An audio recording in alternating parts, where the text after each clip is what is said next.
Good morning to you, and a very warm welcome from a town called Budva, B-U-D-V-A, in a country called Montenegro, which sits sandwiched between Albania and Croatia, right on the Adriatic coast. Beautiful part of the world.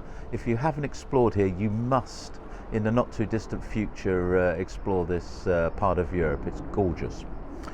So before I move into the business truth for the day, I've just been conscious about my own mortality.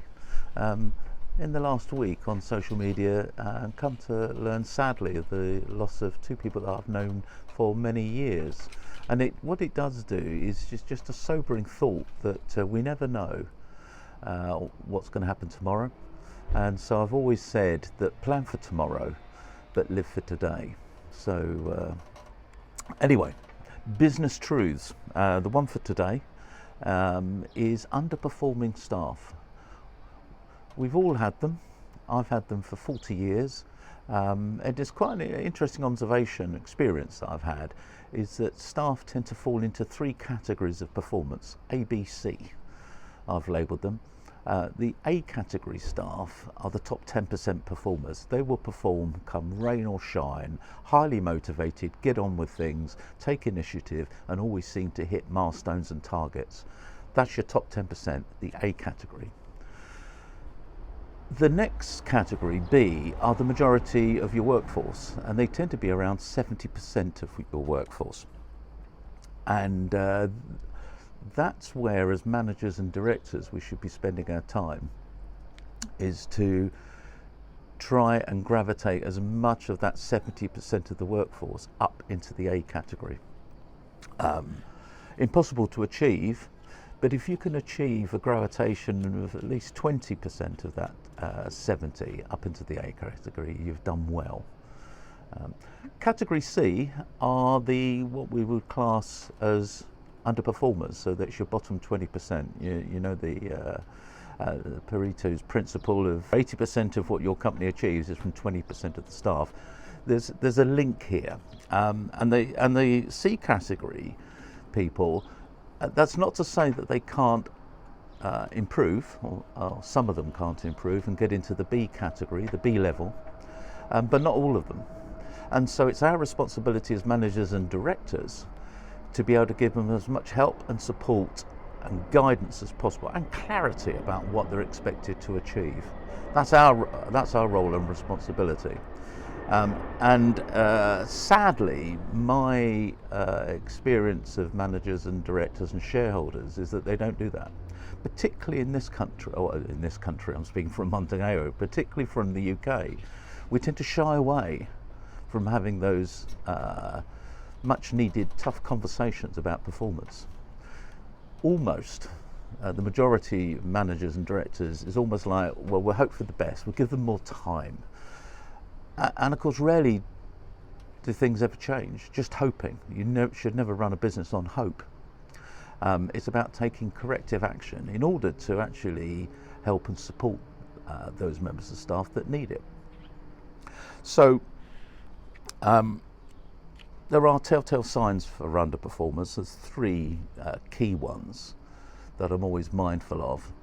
Underperformers never take responsibility for their own actions. They always blame other things or other people for their lack of performance. So that's one indicator of a underperformer. And when I talk about underperformer, I don't mean someone that's having a difficult period. I mean that someone consistently has a difficult period, because we can all have downsides and periods of time where it's just not working for us. That's quite normal. I'm talking about someone who never performs as much time as you give them. They just don't seem to hit those minimum milestones and targets. So that's number one, is they blame everyone and everything else. They don't take responsibility themselves. They also avoid communication. They go quiet on you. They're not providing you information and updates. That's because they're maybe embarrassed, maybe concerned that they haven't really got much to communicate on a positive. So that's number two. And number three, they seem, or certainly express, that they're just not clear about what the company expects of them. And that might be quite a justified criticism of the management of the business. It may be that they haven't explained clearly what's expected and what the milestones and KPIs and targets are. That's our responsibility as the people running businesses. So what can you do? Those are three telltale signs I've picked up over the last few decades of long-term underperformers. So what can you do as a director, as a shareholder, as a manager of a team in order to get people from the category C to category B to category A? And also don't forget about your category A, your top 10% performers. Don't neglect them. It's easy to get drawn into just working with the underperformers in your company and neglect the people that are really pulling in the business. So you've got to be able to give them attention and make sure that they feel valued. So 3 strategies for dealing with underperformers. When you take someone on, there should be a job description. And that job description, yes, talks about the nature of the role, the function of the role, key responsibilities and key skills and attributes you're looking for, but add another box or another paragraph, which is what does success look like? Put it on the job description, and that should be bullet pointed as to what the company will identify and look at as key things that need to be achieved in that role, regardless of who the person is, but in that role. So that's the first thing, set expectations in a job description. Moving along a bit, and this is even people in probation, if they're not achieving and underperforming against those set objectives for 3 months or longer, you need to do something. Don't sit and wait and hope for the next month or the next 3 months that something will turn up and something will get better. The Mr. McCorber principle. Rarely does anything just turn up. You've got to initiate it. It's our responsibility.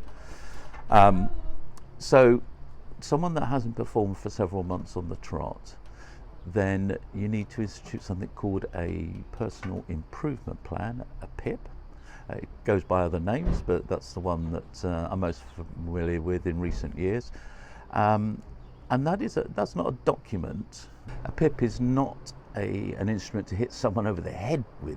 It's quite the reverse, actually. It's a support document. It's to identify what the concerns of the company are, and then also record what the member of staff's feedback is. It may be that they need additional support or training, or they might be struggling. There might be a square peg in a round hole. These things ought to come up in a PIP meeting, initial PIP meeting.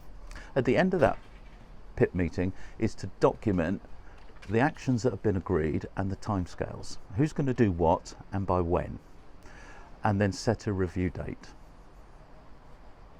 If there's no change after another, I would say another 3 months, so you've got a 6-month period of time, then you've got to make a decision as a director or as a shareholder. Do you keep that person or not? Do you part company with them? Or have you seen the green shoots of a turnaround?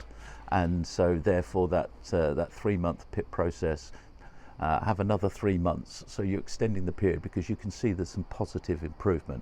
The last thing you want to do as an owner of a business or a director of a business is to lose staff. It's not good for morale. The corollary, of course, is, a good friend of mine said to me once, you've got to work out whether it's better and cheaper for the business to have an empty chair than have someone occupy it. That's our thing, because sometimes some members of staff can cost a business hundreds of thousands of pounds in lost turnover or profit. And so we've got to face the harsh reality that some people just are not able to hit what we need them to hit in the time periods that we need to hit. But we must first give them the support, the guidance and the advice and clarity in order to get them back on the road to success, or get them on the road to success, so that they're happy, you're happy, and it's a fruitful relationship between employee and employer. Hopefully found that useful. We're off tomorrow. We're going to a place called Croatia, which just sits above Montenegro. So we're going to visit Dubrovnik, and I'm going to check in with you with another business truth. Have a great day. Have a great week. Thank you.